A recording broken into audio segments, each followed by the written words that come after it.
আমি আপনাদের সামনে সূরা হজের ৩২ নম্বর আয়াতে কারিমা তেলাওয়াত করলাম। এই আয়াতে আল্লাহ পাক রব্বুল আলামিন আল্লাহর নিদর্শনাবলী নিয়ে আলোচনা করেছেন। এখানে আল্লাহর অনেকগুলো নিদর্শনের মধ্যে অন্যতম নিদর্শন হলো আল্লাহর বিধান মতে ইব্রাহিম আলাইহিস সালাতু ওয়াস সালামের সুন্নত হিসাবে রাসূলুল্লাহ সাল্লাল্লাহু আলাইহি সাল্লামের শেখানো পদ্ধতিতে মানুষ যে কোরবানি করে, এই কোরবানিও এটা আল্লাহর একটা নিদর্শন। এই ব্যাপারে কয়েকটি কথা আমরা মনে রাখবো। ১ নম্বর, কোরবানি করা এটা হলো আল্লাহর একটা নিদর্শন। এই নিদর্শনের প্রতি সম্মান প্রদর্শন করা। আল্লাহ বলেন, ওয়ামাই ইউআযযিম শাআইরাল্লাহ, যে ব্যক্তি আল্লাহর নিদর্শনাবলীকে সম্মান করে, ফাইন্নাহা মিন তাকওয়াল কুলুব, এই নিদর্শনাবলীকে যারা সম্মান করে, এই সম্মান এটা কলবের তাকওয়া থেকে সম্মান করে। দ্বিতীয় বিষয়, আমরা কোরবানি করি আল্লাহর নৈকট্য লাভ করার জন্য। এই জন্য আল্লাহ আমাদেরকে শিখিয়ে দিয়েছেন। সূরা নামের ১৬২-৬৩ নম্বর আয়াতে বলেন, কুল ইন্না সলাতি ওয়া নুসুকি ওয়া মাহইয়ায়া ওয়া মামাতি লিল্লাহি রাব্বিল আলামিন। নবী, আপনি বলেন, আমার নামাজ, আমার কোরবানি, আমার জীবন, আমার মরণ বিশ্ব জগতের রব আল্লাহর জন্য। লা শারীকা লাহু ওয়া বিযালিকা উমিরতু ওয়া আনা আউয়ালুল মুসলিমিন, তার সাথে কোনো শরীক নাই, কোনো অংশীদারিত্ব নেই। এই ব্যাপারে আমি আদিষ্ট হয়েছি, আমাকে আদেশ করা হয়েছে, আর আমি হলাম খাঁটি মুসলমান, প্রথম মুসলমান। আর কোরবানির যে দোয়াটা নবী শিখাই দিয়েছেন সেখানে আছে ওয়া আনা মিনাল মুসলিমিন, আমি মুসলমানদের অন্তর্ভুক্ত। মুসলমান মানে আত্মসমর্পণকারীদের অন্তর্ভুক্ত। কোরবানির বিষয়ে তৃতীয় কথা, আমরা কোরবানি আদায় করি ইব্রাহিম আলাইহিস সালাতু ওয়াস সালামের সুন্নত জিন্দা করার জন্য। সূরা আস-সাফফাতের ১০৭ নম্বর আয়াতে আল্লাহ বলেন, ওয়া ফাদাইনাহু বিযিবহিন আযীম, আমি তাকে একটা বড় প্রাণীর মাধ্যমে, প্রাণীকে জবাই করার মাধ্যমে আমি তাকে মুক্ত করলাম। ইব্রাহিম নবী যে স্বপ্ন দেখেছিলেন, এই স্বপ্ন আমি বাস্তবায়ন করলাম, আর সন্তানকে জবাই করা থেকে একজন বাবাকে আমি মুক্তি দিলাম একটা বড় প্রাণী কোরবানি দেওয়ার মাধ্যমে। তাফসীরে আসছে দুম্বা, কি বড় একটা দুম্বা কোরবানি দেওয়ার মাধ্যমে। এই ব্যাপারে ইবনে মাজার বর্ণনা ৩১২৭ নম্বর হাদিস, ক্বালা আসহাবু মুহাম্মাদিন সাল্লাল্লাহু আলাইহি ওয়াসাল্লাম মা হাদিহিল আদাহি ইয়া রাসূলুল্লাহ। রাসূলুল্লাহ সাল্লাল্লাহু আলাইহি সাল্লামের সাহাবীগণ জিজ্ঞাসা করলেন, হে আল্লাহর রাসূল, এই কোরবানিগুলো, এই বিষয়গুলো, এগুলা কি, এগুলা কেমন, এই কোরবানির বিষয়টা আপনার কাছে জানতে চাই। ক্বালা সুন্নাতু আবিকুম ইব্রাহিম আলাইহিস সালাতু ওয়াস সালাম, এটা হলো তোমাদের আব্বা ইব্রাহিম আলাইহিস সালাতু ওয়াস সালামের সুন্নত। এটা তোমাদের আব্বা ইব্রাহিম আলাইহিস সালাতু ওয়াস সালামের সুন্নত।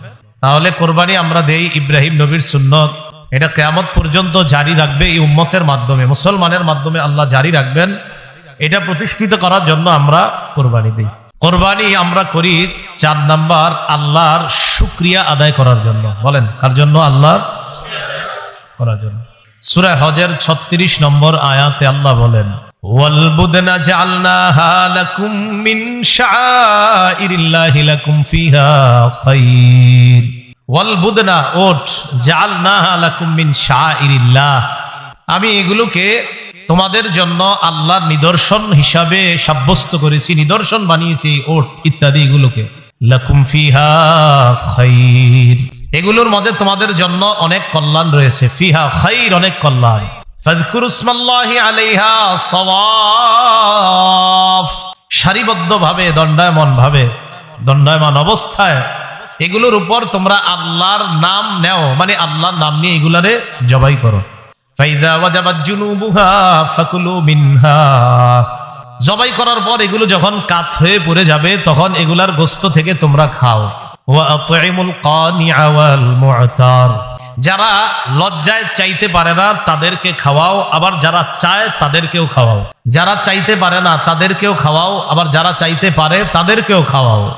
কাযালিকা সাখখারনাহা লাকুম, আমি আল্লাহ এগুলোকে তোমাদের অনুগামী করে দিয়েছি। লাআল্লাকুম তাশকুরুন, যাতে তোমরা এই প্রাণী কোরবানি করে শুকরিয়াতান, এই প্রাণীর গোশত তোমরা ভক্ষণ করে।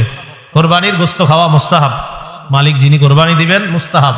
তো এই যে কাজ করলা, এই কোরবানির এই পশু তোমরা জবাই করলা, খাইলা, এই পশু এই জবাই করার বিধান আমি কেন দিলাম? যাতে তোমরা আমি আল্লাহর শুকরিয়া আদায় করতে পারো। আরেকটা কি শুকরিয়া? যে মানুষের পরিবর্তে আমি প্রাণী জবাইয়ের বিধান দিলাম। ছিল তো মানুষ জবাইয়ের বিধান, কিন্তু ইব্রাহিম নবীর মাধ্যমে আমি আল্লাহ এই বিধানটাকে প্রাণী জবাইয়ের বিধানের মাধ্যমে কিয়ামত পর্যন্ত মুসলমানের জন্য এই নিয়ম চালু করলাম, যেন তোমরা কৃতজ্ঞতা আদায় করতে পারো। তাহলে 4 নাম্বার আমরা কোরবানি করি আল্লাহর শুকরিয়া আদায় করার জন্য। 5 নম্বর কোরবানির গুরুত্ব। কোরবানির গুরুত্ব বোঝার জন্য এতটুকুই যথেষ্ট। তিরমিজি শরীফের 1507 নম্বর হাদিস, 1507, এই হাদিসের মধ্যে আসছে আকামা রাসূলুল্লাহ সাল্লাল্লাহু আলাইহি ওয়াসাল্লাম বিল মাদিনাতি 10 সিনিনা ইউদাহি। রাসূলুল্লাহ সাল্লাল্লাহু আলাইহি সাল্লাম মদিনায় 10 বছর অবস্থান করেছেন, 10 বছর কোরবানি করছেন। এর চেয়ে বড় আর গুরুত্ব কি দরকার? মানে গুরুত্ব কতটা হলে প্রত্যেক বছর কোরবানি করছেন। তাহলে 10 বছর মদিনায় অবস্থান করেছেন, 10 বছর কোরবানি করছেন, গুরুত্ব আছে না নাই? 6 নম্বর কথা, কোরবানির ফজিলত।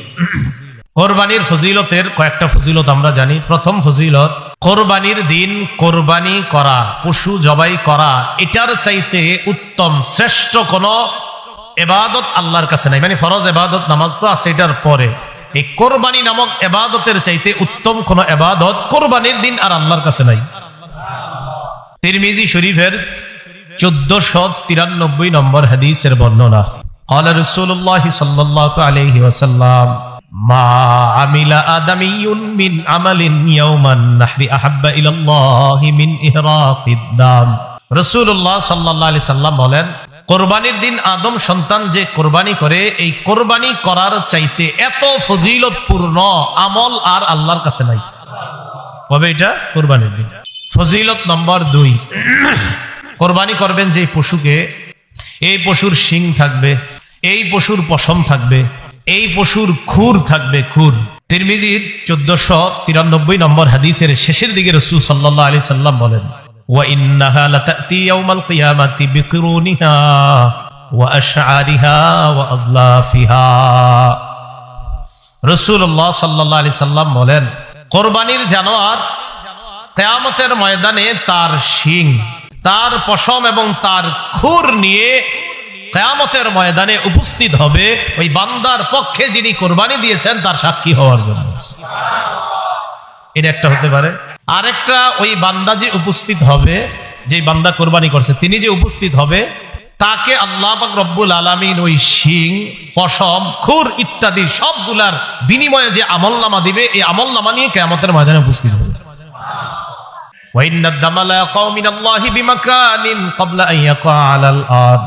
কোরবানি জবাই করবেন যে পশুটা, এই পশুর রক্ত মাটিতে পড়ার আগে এই রক্তটা আল্লাহর কাছে আলাদা একটা মর্যাদার স্থান দখল করে নেয়। জবাই করছেন, রক্তের ফোঁটাটা জমিনে পড়বে, পড়ার আগে এটা আল্লাহর কাছে আলাদা একটা মর্যাদার স্থান আল্লাহর কাছে নিয়ে নেয়। ফজিলত নম্বর 3, কোরবানি যেই জানোয়ারটা আমরা জবাই করি, এটার প্রত্যেকটা পশমের বিনিময়ে একটা নেকি দেওয়া হয়। ইবনে মাজার 3127 নম্বর হাদিসের বর্ণনা, অংশ বিশেষ বর্ণনা। ক্বালু ফামা লানা ইয়া রাসূলুল্লাহ ক্বালা বিকুল্লি শারাতিন হাসানা। ক্বালু ফামাস সুফু ইয়া রাসূলুল্লাহ ক্বালা বিকুল্লি শারাতিন মিনাস সুফি হাসানা। সাহাবায়ে কেরাম আল্লাহর রাসূলকে প্রশ্ন করলেন, হে আল্লাহর রাসূল সাল্লাল্লাহু আলাইহি ওয়াসাল্লাম, আমরা যে কোরবানি করি আমাদের কি ফজিলত আছে এটা করার মধ্যে? নবীজি বললেন, বিকুল্লি শারাতিন হাসানা, প্রত্যেকটা পশমের বিনিময়ে একটা নেকি। তো এবার যে গরুটা কিনবেন, গুনলেন কয়টা পশম নাকি বলতে পারবেন? তাহলে কি পরিমাণ সওয়াব! সুবহানাল্লাহ। ক্বালু ফামা লানা ইয়া রাসূলুল্লাহ, সাহাবীগণ প্রশ্ন করলেন, হুজুর কি সওয়াব হবে? নবীজি বললেন, বিকুল্লি শারাতিন হাসানা, প্রত্যেকটা পশমের বিনিময়ে একটা করে নেকি দেওয়া হবে। ক্বালু ফামাস সুফু ইয়া রাসূলুল্লাহ, আল্লাহ নবী আপনার কাছে জানতে চাই, কিছু পশু আছে এমন যে পশুগুলা তুলনামূলকভাবে অন্যান্য পশুর চাইতে অনেক বেশি পশম হয়, অনেক বেশি পশম হয়। বেড়া, হ্যাঁ, তো খালি পশম আর পশম, গরু তো আপনার পশম কম, কথার কথা, ওইগুলার তুলনায়। হুজুর যেগুলা শুধু পশম আর পশম শরীরের মধ্যে, ওই প্রাণী, নবীজি বললেন তো কি হয়েছে পশম থাকলে? বিকুল্লি শারাতিন মিনাস সুফ, যেগুলার পশম বেশি, ওই বেশি প্রত্যেকটা পশমের বিনিময়ে সওয়াব দেওয়া হবে। সাহাবায়ে কেরাম মানে অবাক হয়ে প্রশ্ন করছে, হুজুর বুঝলাম যে গরু ইত্যাদি আগর শরীরে পশম থাকে মোটামুটি, কিন্তু এরকম না যে অনেক বেশি বেশি বড় হয়ে আছে, এমন না তো। কিন্তু কিছু প্রাণী তো আছে চারদিকে খালি পশম আর পশম, খুব বেশি। এদের নবীজি কয় সমস্যা নাই, যত পশম তত নেকি। এ হলো 3 নম্বর ফজিলত। ফজিলত নম্বর 4, আল মুস্তাদরাক লিল হাকিম নামে একটা কিতাব আছে, হাদিসের এই কিতাবের বর্ণনা। ফাতেমা রাদিয়াল্লাহু তাআলা আনহাকে রাসূলুল্লাহ সাল্লাল্লাহু আলাইহি ওয়াসাল্লাম বললেন, ফাতেমা তুমি যে কোরবানি করো, এই কোরবানির কি ফজিলত জানো? ফাইন্না লাকি বিআউয়ালি কাতরাতিন তাকতুরু মিনাদ দাম। রাসূলুল্লাহ সাল্লাল্লাহু আলাইহি ওয়াসাল্লাম বলেন, ফাইন্না লাকি বিআউয়ালি কাতরাতিন মিনাদ দাম ইউগফারু লাকি মা সালাফা মিন যুনুবিক। ফাতেমাকে বললেন, ফাতেমা কোরবানির পশুর যেই রক্তের ফোঁটাটা পড়ে, প্রথম ফোঁটাটা পড়ার আগেই তোমার আগের যত গুনাহগুলা অতিক্রম হয়েছে, অতিবাহিত হয়েছে, ওই গুনাহগুলা ক্ষমা করে দেওয়া হয়। ফাইন্না লাকি বিআউয়ালি কাতরাতিন তাকতুরু মিনাদ দাম ইউগফারু লাকি মা সালাফা মিন যুনুবিক। অতীতে তোমার যে গুনাহগুলা, এই গুনাহগুলা প্রথম ফোঁটার সাথে সাথেই ক্ষমা করে দেওয়া হয়। ফজিলত নম্বর 5, মুসনাদে আহমদের বর্ণনা, 17,400 পরে যে হাদিসগুলো আছে কোরবানির ব্যাপারে, 17,400 পরের হাদিসগুলো, এই হাদিসের মধ্যে অনেকগুলো হাদিস আছে এই ব্যাপারে। রাসূলুল্লাহ সাল্লাল্লাহু আলাইহি সাল্লামের সাহাবী যায়েদ ইবনে আরকাম রাদিয়াল্লাহু তাআলা আনহুর বর্ণনা, তিনি বলেন, ক্বালা রাসূলুল্লাহ সাল্লাল্লাহু আলাইহি ওয়াসাল্লাম বিকুল্লি কাতরাতিন হাসানাহ।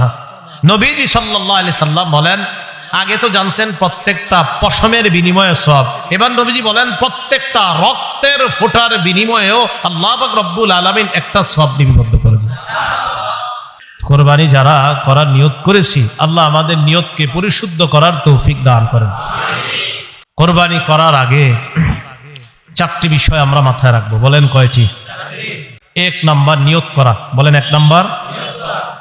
2 নম্বর, আমরা যারা কোরবানি করব হালাল টাকা দিয়ে কোরবানি করব। কি টাকা দিয়ে? 3 নম্বর, শরীয়ত মোতাবেক কোরবানি করব।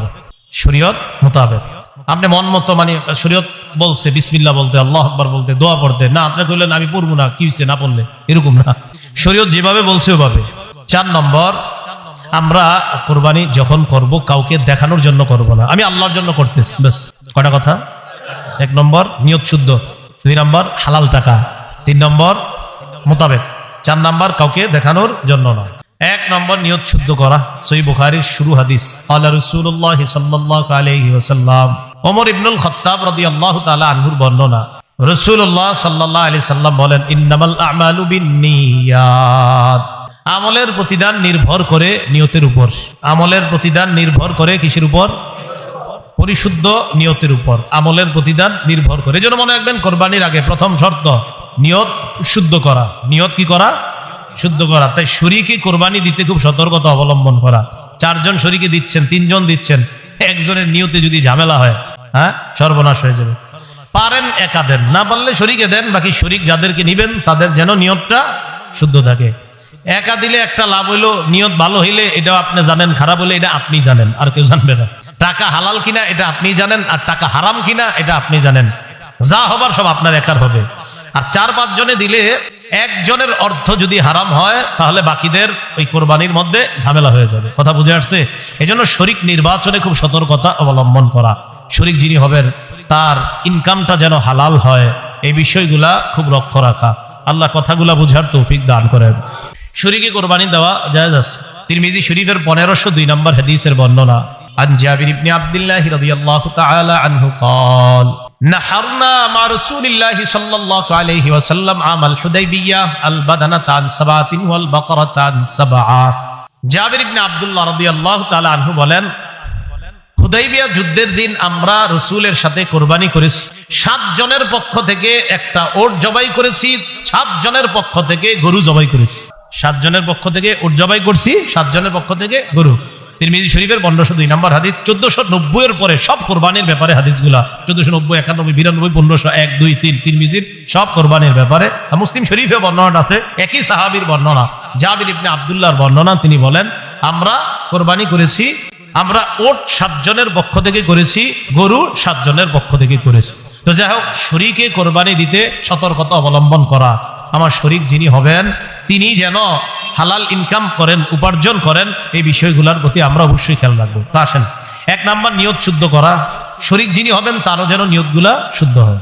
নাসাই শরীফের 3140 নম্বর হাদিসের বর্ণনা, ক্বালা রাসূলুল্লাহ সাল্লাল্লাহু আলাইহি ওয়াসাল্লাম, ইন্নাল্লাহা লা ইয়াকবালু মিনাল আমালি ইল্লা মা কানা লাহু খালিসা। আল্লাহ রব্বুল আলামিন ওই ব্যক্তির আমল কবুল করেন না যে আমলটা একমাত্র আল্লাহর জন্য না হবে। যে আমলটা একমাত্র আল্লাহর জন্য কি হবে বলেন, না হবে, এটা আল্লাহ তার জন্য কবুল করেন না। তাহলে বলেন তো, কোরবানির ক্ষেত্রে 1 নাম্বার কি করা? নিয়ত শুদ্ধ করা। সূরা হজের 37 নম্বর আয়াত আল্লাহ বলেন, লা ইয়ানাল্লাহু লুহুমুহা ওয়ালা দিমাউহা।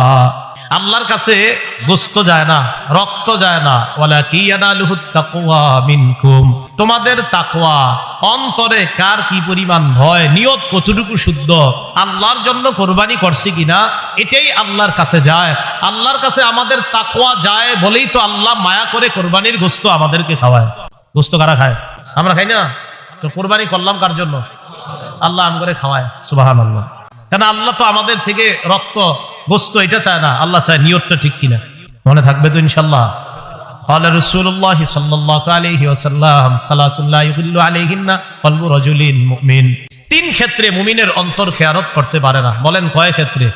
1 নাম্বার, ইখলাসুল আমালি লিল্লাহ। সব আমল মুমিন আল্লাহর জন্য করবে, এই ক্ষেত্রে মুমিনের কলব খেয়ানত করতে পারে না। এই জন্য আল্লাহ শিখিয়ে দিছে। আপনি বলেন, আমার নামাজ, আমার কোরবানি, আমার হজ, আমার যাকাত, আমার ইবাদত সবকিছু একমাত্র আল্লাহর জন্য, এটা আপনি বলেন। কারণ মুমিন আমলের ক্ষেত্রে খেয়ানত করবে না, মুমিনের কলব কখনো খেয়ানত করতে পারে না। এই গেল 1 নাম্বার কথা, নিয়ত শুদ্ধ করা। 2 নাম্বার, হালাল টাকায় কোরবানি দেওয়া। বলেন, কি টাকায় কোরবানি দেওয়া? হালাল টাকায় কোরবানি দেওয়া। এই কথাটা মনে রাখতে হবে। ক্বালা রাসূলুল্লাহ সাল্লাল্লাহু আলাইহি ওয়াসাল্লাম, রাসূলুল্লাহ সাল্লাল্লাহু আলাইহি ওয়াসাল্লাম বলেন, আমার উম্মতের উপর এমন একটা সময় আসবে, লা ইউবালিল মারউ মা আখাযা মিনহু আমিনাল হালালি আও মিনাল হারাম। আমার উম্মতের উপর এমন একটা সময় আসবে, বুখারীর বর্ণনা, আমার উম্মত পরোয়া করবে না সে কি হালাল কামাই করলো না হারাম কামাই করলো, এটা উম্মত পরোয়া করবে না। হইলেই হইছে, বাস ইচ্ছা মতো কামাই করবে, চাই হারাম হোক চাই হালাল হোক। কিন্তু মনে রাখতে হবে, কোরবানি করতে হবে হালাল টাকায়। এখানে যদি বেশিরভাগ উপার্জন হারাম হয় অথবা পুরা উপার্জন হারাম হয় কোন একজন শরীকের, তাহলে সবার কোরবানি বাতিল। আপনারা বুঝছেননি? কোন একজন শরীকের বেশিরভাগ উপার্জন যদি হারাম হয় অথবা পুরো অংশ যদি হারাম হয়, সবার কোরবানি বাতিল হয়ে যাবে। আল্লাহ হেফাজত করেন। এই জন্য শরীক নির্বাচনে সতর্কতা অবলম্বন করা। তো বলেন তো 2 নম্বর কাজে কি জানি? কোরবানির ক্ষেত্রে হালাল টাকায় কোরবানি দেওয়া। 3 নম্বর কি? শরীয়ত মোতাবেক কোরবানি দেওয়া। শরীয়ত মোতাবেক আল্লাহর নাম নিয়ে কোরবানি আদায় করা, কোরবানি দেওয়া। আল্লাহ পাক রব্বুল আলামিন বলেন, ওয়ালা তাকুলু মিম্মা লাম ইউযকার ইসমুল্লাহি আলাইহি। যেই পশু জবাই করার সময় আল্লাহর নাম নেওয়া হয় না, ওই পশুর গোশত তোমরা খাবে না। যেই পশু জবাই করার সময় আল্লাহর নাম নেওয়া হয় না, ওই পশুর গোশত তোমরা খাবে না। অন্য আয়াতে আল্লাহ বলেন, ফাকুলু মিম্মা যুকিরা ইসমুল্লাহি আলাইহি। ওই পশুর গোশত তোমরা খাও যেই পশু জবাই করার সময় আল্লাহর নাম নেওয়া হয়। তাহলে যেই পশু জবাই করার সময় আল্লাহর নাম নেওয়া হয় এটা খাও, যেই পশু জবাই করার সময় আল্লাহর নাম নেওয়া হয় না এটা তোমরা খাবে না। তো আল্লাহর নাম নেওয়া, শরীয়ত মোতাবেক কোরবানি করা। কোরবানি করতে গিয়ে কোনো ধরনের বেদাতি কর্মকাণ্ড যেন না হয়।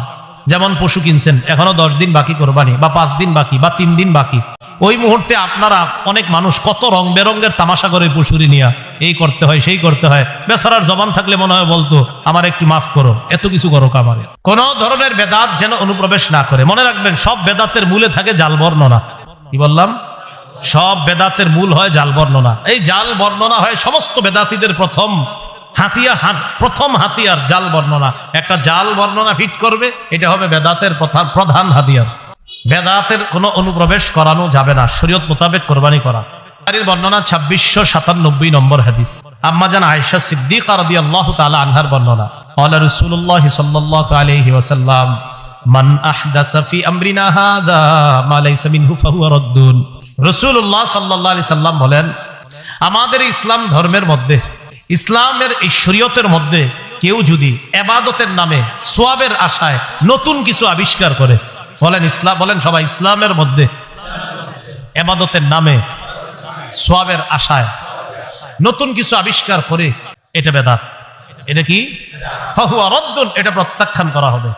ইমাম মালিক রাহমাতুল্লাহি আলাইহি বলেন, মান ইবতাদা ফিল ইসলামি বিদআতান ইয়ারাহা হাসানা ফাকাদ জাআমা আন্না মুহাম্মাদান ক্বাদ খানা রিসালা। ইমাম মালিক বলেন, কোন ব্যক্তি যদি ইসলামের মধ্যে নতুন কিছু বানায় আর এটারে যদি সে উত্তম মনে করে, এটা নতুন প্রথা চালু করছে এবং এটারে সে উত্তম মনে করে, সে কেমন যেন মনে করে যে মুহাম্মদ সাল্লাল্লাহু আলাইহি ওয়াসাল্লাম নবুয়তের দায়িত্ব পালনে ত্রুটি করেছেন। নাউজুবিল্লাহ। নবী ত্রুটি করছে কোন? নবী কি পরিপূর্ণ দিন রেখে গেছে কিনা বলেন? তো এখন যদি ইসলামের মধ্যে সওয়াবের আশায় ইবাদতের নামে নতুন কিছু অনুপ্রবেশ করায়, এর অর্থ হলো নবী পুরোপুরি রেখে যাইতে পারে নাই, তাই আমি নতুন একটা বানাইছি। আল্লাহ হেফাজত করেন। ক্বালা রাসূলুল্লাহ সাল্লাল্লাহু আলাইহি ওয়াসাল্লাম, নবীজি সাল্লাল্লাহু আলাইহি সাল্লাম বলেন, আনা ফারাতুকুম আলাল হাউজ, আমি হাউজে কাউসারের পারে দাঁড়িয়ে থাকবো। হাউজে কাউসারের পারে যখন আমি দাঁড়িয়ে থাকবো, তখন আমার সামনে আমার উম্মত যাবে। মান মাররা আলাইয়া শারিবা, আমার উম্মত আমার সামনে দিয়ে যাবে, যাওয়ার সময় পানি পান করবে। ওয়ামান শারিবা লাম ইয়াজমা আবাদা, আমার উম্মতের কেউ যদি হাউজে কাউসারের পানি পান করে, সে আর পিপাসার্ত হবে না। বুখারীর বর্ণনা। এরপরে রাসূল সাল্লাল্লাহু আলাইহি সাল্লাম বলেন, সুম্মা লা ইয়ারিদান্না আলাইয়া আকওয়ামুন আ'রিফুহুম ওয়া ইয়ারিফুনানি, এরপর আমার সামনে এমন একদল মানুষ যাবে আমার সামনে দিয়ে, যাদেরকে আমি চিনবো, তারা আমার উম্মত, তারাও আমাকে চিনবে। আমি তাদেরকে পানি পান করাইতে চাইবো। সুম্মা ইউহালু বাইনি ওয়া বাইনাহুম, আমার মাঝে আর তাদের মাঝে প্রতিবন্ধকতা সৃষ্টি করা হবে। আমি বলবো, ইন্নাহুম মিন উম্মতি, আল্লাহ এরা তো আমার উম্মত। আল্লাহর পক্ষ থেকে জবাব দেওয়া হবে, ইন্নাকা লা তাদরি মা আহদাসু বা'দাক, হাবিব আপনি জানেন না, আপনি দুনিয়া থেকে বিদায় নেওয়ার পর তারা নতুন নতুন কত বেদাত চালু করছে, আপনার জানা নাই। যখন নবী জানবে এই মানুষগুলা ইসলামের মধ্যে আমি যেই ধর্ম রেখে এসেছি, আমি যেই শরীয়ত রেখে গেলাম, এটার মধ্যে তারা নিজেদের মন মতো নতুন কিছু আবিষ্কার করছে, তখন নবী বলবেন, সুহকান সুহকান লিমান গায়্যারা দীনি, আমার সামনে থেকে দূর হও, যে আমার ইসলামকে, আমার রেখে আসা শরীয়তকে পরিবর্তন করে দিয়েছে, সে আমার সামনে থেকে দূর হও, আমি তোমার চেহারাটা দেখতেও চাই না। পানি পান করাবে দূরের কথা, ওই উম্মতকে বলবে, দূর হও আমার সামনে। তাহলে হাউজে কাউসারের পানি নবী পান করাবে তাদেরকে, যারাই যাবে সামনে দিয়ে। নবী বলছেন, আমার সামনে একদল মানুষ যাবে, যাদেরকে আমি চিনবো, তারাও আমাকে চিনবে, আমি তাদেরকে পানি পান করাইতে চাইবো, আমার আর তাদের মাঝে প্রতিবন্ধকতা সৃষ্টি করা হবে। আমি বলবো, ইন্নাহুম মিন উম্মতি, তারা তো আমার উম্মত।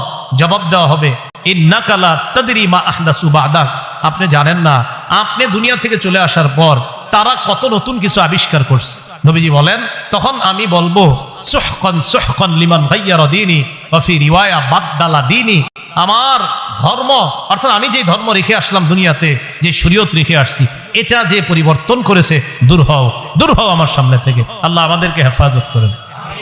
কয় নম্বর কথা গেল? 3, শরীয়ত মোতাবেক কোরবানি করা। 4 নম্বর, কাউকে দেখানোর জন্য কোরবানি না করা। 4 নম্বরটা এমনি বলতে পারি যে রিয়া মুক্ত কোরবানি করা। বলেন, রিয়া মুক্ত কোরবানি করা, লৌকিকতা মুক্ত কোরবানি করা, লৌকিকতা মুক্ত কোরবানি করা, লোক দেখানো ছাড়া কোরবানি করা। লোক দেখানোর কোরবানি যদি হয়, তাহলে এটা কিন্তু মুশকিল হয়ে যাবে, এটা আল্লাহ কবুল করবেন না। তিরমিজি শরীফের লম্বা হাদিস, 2382 নম্বর হাদিস, এই হাদিসের মধ্যে আসছে, রাসূলুল্লাহ সাল্লাল্লাহু আলাইহি ওয়াসাল্লাম 2380, 2381, 82, 2383, এই হাদিসগুলো সব রিয়ার ব্যাপারে। রাসূল বলেন, মাইয়ুরাই ইউরাইল্লাহ ওয়া মাইয়ুসাম্মি ইউসাম্মিহুল্লাহ, যে কাউরে দেখানোর জন্য কোন আমল করে, কিয়ামতের মাঠে আল্লাহ তারে দেখায়া দিবেন। মানে এই রিয়ার পরিবর্তে যে গজব আল্লাহ দিবেন, সেটাও সে দেখতে পাবে। ওয়া মাইয়ুসাম্মি, যে মানুষকে শোনানোর জন্য কিছু করে, যে মানুষ আমারে বলবে আমি শাইখুল হাদিস, আমি বড় মুহাদ্দিস, এটা আমারে বলবে, আল্লাহ কিয়ামতের ময়দানেও তাকে ভয়ঙ্কর কিছু শুনিয়ে দিবেন। বলেন নাউজুবিল্লাহ। রিয়া করা যাবে না, দেখানো যাবে না। তো তিরমিজি শরীফের 2382 নম্বর হাদিস, এই হাদিসের মধ্যে রাসূলুল্লাহ সাল্লাল্লাহু আলাইহি সাল্লামের সাহাবী আবু হুরায়রা রাদিয়াল্লাহু তাআলা আনহুর বর্ণনা। এই হাদিসের বর্ণনাকারী উকবাহ ইবনে আমির, তিনি বলেন, আন্না শুফাই আল আসবাহি দাখাল আল মাদিনাতা ফাইদা হুয়া বিআবি হুরায়রা রাদিয়াল্লাহু তাআলা আন ওয়া ক্বাদ ইজতামা আলাইহি নাস। একজন বিখ্যাত তাবিঈ নাম শুফাই আল আসবাহি, তিনি মদিনায় আসলেন। আসার পর তিনি দেখেন রাসূলের সাহাবী আবু হুরায়রা রাদিয়াল্লাহু তাআলা আন এক জায়গায় বসা, মানুষ তাকে ঘেরাও করে আছে, মানুষ তার চারপাশে একত্রিত হয়েছে। ওয়া হুয়া ইউহাদ্দিসুন নাস, তিনি মানুষকে হাদিস পড়াচ্ছেন। সুবহানাল্লাহ, হাদিস শোনাইতেছে রাসূলের। ফাদারাউতু মিনহু হাত্তা ক্বাদতু বাইনা ইয়াদাইহি, আমি আবু হুরায়রার কাছাকাছি গেলাম, তার পাশে বসলাম। ফালাম্মা সাকাতা ওয়া খালা, তিনি যখন হাদিস বরানো থেকে চুপ হইলেন, বিরত থাকলেন, একাকিত্ব, তিনি যখন নির্জনতা অবলম্বন করলেন, একা একা হলেন, আর কেউ আশেপাশে নাই, আমি তাকে কানে কানে তার পাশে যে বসে আছি, না আমি তাকে ঘরের মধ্যে একা একই যখন তিনি আছেন তখন বললাম, লাম্মা হাদাসতানি হাদিসান সামি'তাহু মির রাসূলিল্লাহি সাল্লাল্লাহু আলাইহি ওয়াসাল্লাম ওয়া আকালতাহু ওয়া আলিমতাহু, আমি তাকে বললাম আমার এমন একটা হাদিস শোনান যে হাদিসটা আল্লাহ নবীর কাছ থেকে আপনি শুনেছেন, জেনেছেন, বুঝেছেন, শুনেছেন, জেনেছেন, বুঝেছেন, এমন একটা হাদিস শোনান। আবু হুরায়রা রাদিয়াল্লাহু তাআলা আন জবাব দিলেন, আফআলু লা উহাদ্দিসান্নাকা হাদিসা হাদাসানিহি রাসূলুল্লাহ সাল্লাল্লাহু আলাইহি ওয়াসাল্লাম।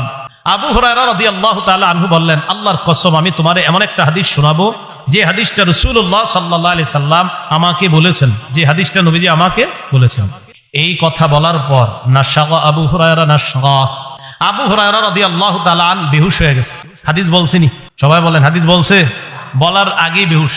ফালাম্মা আফাকা, উনি যখন হুশ ফিরে আসলো, ওনার তিনি যখন হুশে ফিরলেন, হুশ ফিরে আসার পর আমি তাকে বললাম, আপনি আমার এমন একটা হাদিস শোনান যেটা নিজে শুনেছেন, বুঝেছেন, জেনেছেন, এমন হাদিস শোনান। আবু হুরায়রা রাদিয়াল্লাহু তাআলা আবার বললেন, আফআলু লা উহাদ্দিসান্নাকা হাদিসা হাদাসানিহি রাসূলুল্লাহ সাল্লাল্লাহু আলাইহি ওয়াসাল্লাম মা মা'ানা আহাদুন গায়রি ওয়া গায়রু, আমি তোমারে এমন একটা হাদিস শোনাবো আল্লাহর কসম, যে হাদিসটা নবী আমাকে বলেছেন, বলার সময় আমি আর নবী ছাড়া কেউ ছিল না, এমন একটা হাদিস আমারে বলছে যেটা আমি ভালোভাবে শুনছি, বুঝছি, জেনেছি, এই হাদিসটা আমি তোমারে এখন শোনাবো। এটা কইয়া, এটা বলার পর মাঝে মাঝে আমার ভাষা একটু আমগো কুমিল্লার ভাষা হিসাবে আপনারা বুঝে নিয়ে, না ঠিক আছে। তো এটা বলার পর সুম্মানা শাগা আবু হুরায়রা তানাশগাতান উখরা, আপনারা এ পর্যন্ত কোনো অবুঝ কোনো বাংলা নাই তো নাকি? আমি যে এতক্ষণ যে বাংলা বলছি কোনোটা বুঝেন না এমন আছে? সমস্যা নেই, আমার কোনো বাংলা না বুঝলে যে কেউ বলে ফেলবেন এটা বুঝি নেই, আমি আবার বলবো, কোনো সমস্যা নেই। তো আবু হুরায়রা রাদিয়াল্লাহু তাআলা আনহু এটা বলার পর উনি দ্বিতীয়বার আবার বেহুশ হয়ে গেছে। হাদিস বলছে, বলেন ফালাম্মা আফাকা, উনি আবার হুশে আসলেন, তার হুশ ফিরে আসার পর আমি আবার বললাম, এমন একটা হাদিস শোনান আমাকে একটু যেটা শুনেছেন, জেনেছেন, বুঝেছেন। আবু হুরায়রা বললেন, লা উহাদ্দিসান্নাকা হাদিসান হাদাসানিহি রাসূলুল্লাহ সাল্লাল্লাহু আলাইহি ওয়াসাল্লাম ফি হাদাল বাইত আনা ওয়া হুয়া ফি হাদাল বাইত মা মা'ানা আহাদুন গায়রি ওয়া গায়রু, আমি তোমারে এমন একটা হাদিস শোনাবো যেটা নবী এই ঘরে বইসা আমাকে বলছে, আমি আর নবী ছাড়া কেউ ছিল না। এবার আরো গুরুত্ব দিল যে এই ঘরে বইসা আমারে বলছে, আমি আর নবী ছাড়া কেউ ছিল না। এটা বইলা নাশাগা আবু হুরায়রা তানাশগাতান উখরা, আবার বেহুশ হয়ে গেছে। কয়বার হইল? হাদিস বলছিনি, তাহলে কেমন হাদিস যেটা বলতে বলতে খালি বেহুশ হয়ে যাচ্ছে। ফালাম্মা আফাকা, আবার হুশ ফিরে আসছে, আসার পর আবু হুরায়রা বললেন, লা উহাদ্দিসান্নাকা হাদিসা হাদাসানিহি রাসূলুল্লাহ সাল্লাল্লাহু আলাইহি ওয়াসাল্লাম ফি হাদাল বাইত ফি মাকামি হাদা মা মা'হু আহাদুন গায়রি ওয়া গায়রুহু, আমি তোমারে এমন একটা হাদিস শোনাবো, আমি তোমাকে এমন একটা হাদিস বর্ণনা করব যে হাদিসটা রাসূলুল্লাহ সাল্লাল্লাহু আলাইহি সাল্লাম এই ঘরে, এই স্থানে বৈশা আমাকে শুনিয়েছেন, তিনি আর আমি ছাড়া এই ঘরের মধ্যে তৃতীয় আর কেউ ছিল না। এটা বইলা নাশাগা আবু হুরায়রা তানাশগাতান, আবার বেহুশ হয়ে গেছে। কয়বার হাদিস বলছেন? ফালাম্মা আফাকা, আবার হুশ ফিরে আসছে। এবার হুশ ফিরে আসার পর বললেন, আমি তোমাকে এমন একটা হাদিস শোনাবো যে হাদিসটা আল্লাহ নবী আমাকে বলছে। ফামালা খারান আলা ওয়াজহি, উনি আবার বেহুশ হয়ে চেহারার উপর পড়ে যাবে, মানে এইভাবে পড়ে যাবে এমন অবস্থা। আসনাতুহু, আমি তাড়াতাড়ি ওনাকে ধরলাম, আমার সাথে টেক লাগায় বসাইলাম, তবিলা, লম্বা সময় ধরে রাখছি যেন আর না পড়ে, মোটামুটি উনি স্বাভাবিক অবস্থায় যেন ফিরে আসে, কারণ বারবার বললেই তো বেহুশ হয়ে যাচ্ছে। এবার ধরে রাখলাম। এক পর্যায়ে আমি তাকে বললাম, আপনি মেহেরবানি করে হাদিসটা বলেন, বলতে পারছেন না কেন? আবু হুরায়রা রাদিয়াল্লাহু তাআলা আনহু বললেন, কিয়ামতের ময়দানটা যখন আল্লাহ কায়েম করবেন, কোন ময়দান বলেন তো? আল্লাহ যখন বিচার ব্যবস্থা কায়েম করবেন, যখন বিচার করবেন, আউয়ালু মাইয়াদউ রাজুলুন জামাআল কুরআন, প্রথম আল্লাহ ডাক দিবেন ওই ব্যক্তিকে, ওই আলেমকে, যে আলেম কোরআন হাদিসের বিদ্যা অর্জন করছে, তারে ডাকবে, আসো। আলেমকে ডাকার পর আল্লাহ বলবেন, আলাম আল্লিমকা আলা মা আনজালতু আলা রাসূলি ফামাযা আমিলতা ফিমা উল্লিমতা, আমি কি তোমাকে ওই বিদ্যা শিক্ষা দেই নাই যে বিদ্যা আমি আমার হাবিবের উপর নাজিল করেছিলাম?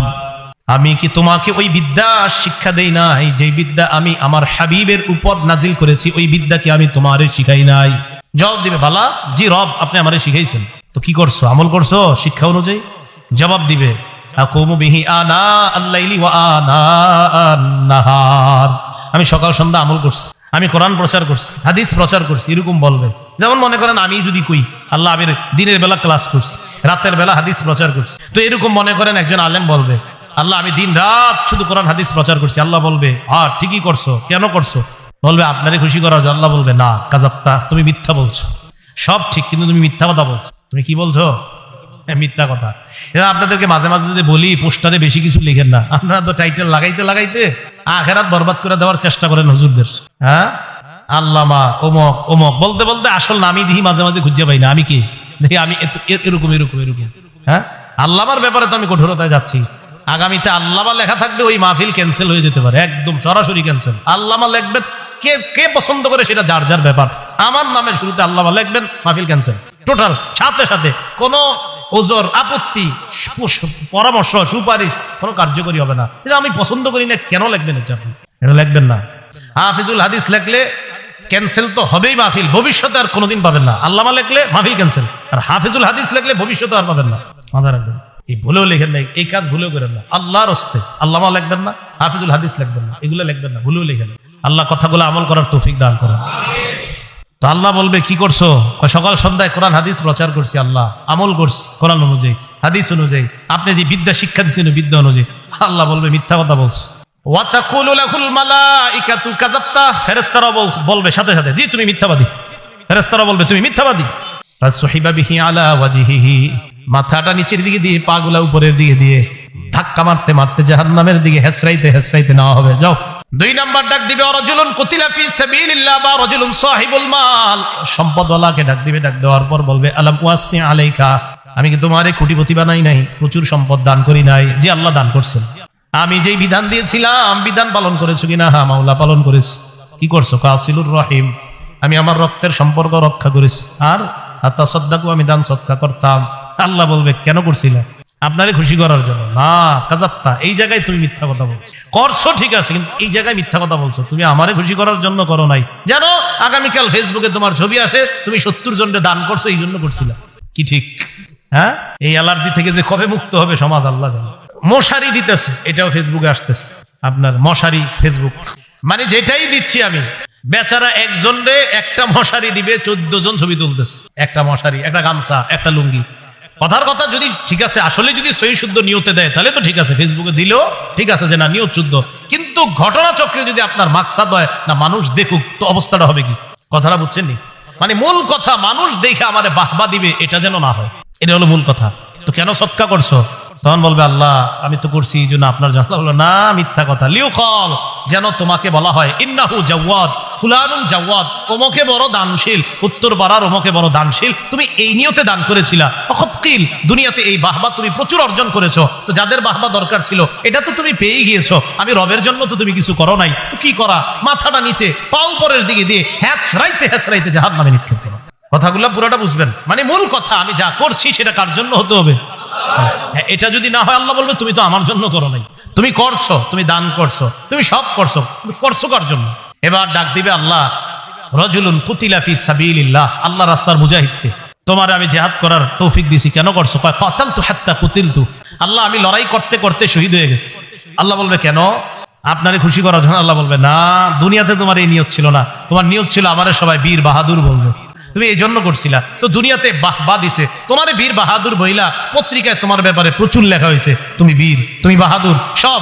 তুমি আমার জন্য এটা করো নাই, তো যেহেতু করো নাই অতএব আমার কাছ থেকে কিছু পাওয়ার আশা কিভাবে করো? যাও জাহান্নামে যাও। বুঝে থাকলে বলেন কোরবানি কার জন্য? আবু হুরায়রা বলেন উলাইকা সালাসাতুল্লাতী তুসআরু বিহিমুন নার, এই 3 রিয়াকারী আমলের মাধ্যমে জাহান্নামের আগুন প্রজ্বলিত করা হবে। এর মধ্যে প্রথম জন যেহেতু আলেম, আর আবু হুরায়রা রাদিয়াল্লাহু তাআলা তিনি ছিলেন একজন বিখ্যাত আলেম, এজন্য ইনি এই হাদিস বলতে গিয়ে বারবার বেহুশ হয়ে যাচ্ছিলেন, বলতে পারছিলেন। বলেন কোরবানি 1 নম্বর নিয়ত শুদ্ধ করা, 2 নম্বর মাল হালাল হওয়া, 3 নম্বর শরীয়ত মোতাবেক, 4 নম্বর হ্যাঁ আল্লাহর জন্যই কোরবানি করা। আল্লাহর জন্য কি করা? কোরবানি। তো হাদিস দ্বারা বোঝা যায় কিয়ামতের ময়দানে শুধু এদেরকে ডাকবে এমন না, এরকম যারা আমল করছে এই শ্রেণী বিভিন্ন শ্রেণীকে বলবে যে তুমি ওটা কেন করেছো বলো, তো বলবে আল্লাহ এই জন্য করি। আল্লাহ বলবেন না, আমার জন্য করো নাই। পুরা আলোচনাটা বুঝে থাকলে বলেন আমার নামাজ কার জন্য হবে, হজ যাকাত কোরবানি কার জন্য হবে, আমার জীবন কার, আমার মৃত্যু দিবেন কে? এটাই ইব্রাহিম নবীকে আল্লাহ বললেন আসলিম, আপনি সারেন্ডার করেন, আত্মসমর্পণ করেন। সূরা বাকারাতে আল্লাহ বলেন 131 নম্বর আয়াত, ইব্রাহিম নবী বললেন আসলামতু লিরাব্বিল আলামিন, আমি বিশ্ব জগতের রবের সামনে নিজেকে সঁপে দিলাম। এই জায়গায় কার কথা বলছে না, এই জায়গায় কার কথা? ইব্রাহিম নবীর কথা। এবার সূরা আস-সাফফাতের মধ্যে যান 102 থেকে 107 নম্বর আয়াত, ওখানে দেখবেন দুই বাবা আর সন্তান, ইব্রাহিম নবী ইসমাইল নবী, এই দুইজনের কথা আল্লাহ বলছে। ফালাম্মা আসলামা, তারা দুইজন যখন আল্লাহর কাছে আত্মসমর্পণ করলেন। প্রথমে ইব্রাহিম নবী আত্মসমর্পণ করছে, ইব্রাহিম নবী সন্তানরে বলছে আমি স্বপ্নে দেখলাম তোমারে জবাই করি, ফানজুর মাজা তারা, তোমার অভিমত কি? ইসমাইল নবী জবাব দিলেন আব্বা আমার আবার কি অভিমত, ইফআল মা তুমার, রব যা বলছে তাড়াতাড়ি পালন করেন। তো আল্লাহ তখন বললেন ফালাম্মা আসলামা, প্রথমে আল্লাহ বলছে ইব্রাহিম নবী আত্মসমর্পণ করছে, এবার আল্লাহ বলছে ইব্রাহিম ইসমাইল বাবা এবং সন্তান দুজন আমি আল্লাহর জন্য 100 পরীক্ষায় সফলতার জন্য আমার সামনে আত্মসমর্পণ করছে। তাহলে আমরা সবাই কোরবানি করবো কার জন্য? আমরা সবাই আল্লাহর কাছে আত্মসমর্পণকারী, ঠিক না? আল্লাহ আমাদের সকলকে যে কথাগুলো শুনলাম বললাম আমল করার তৌফিক দান করেন।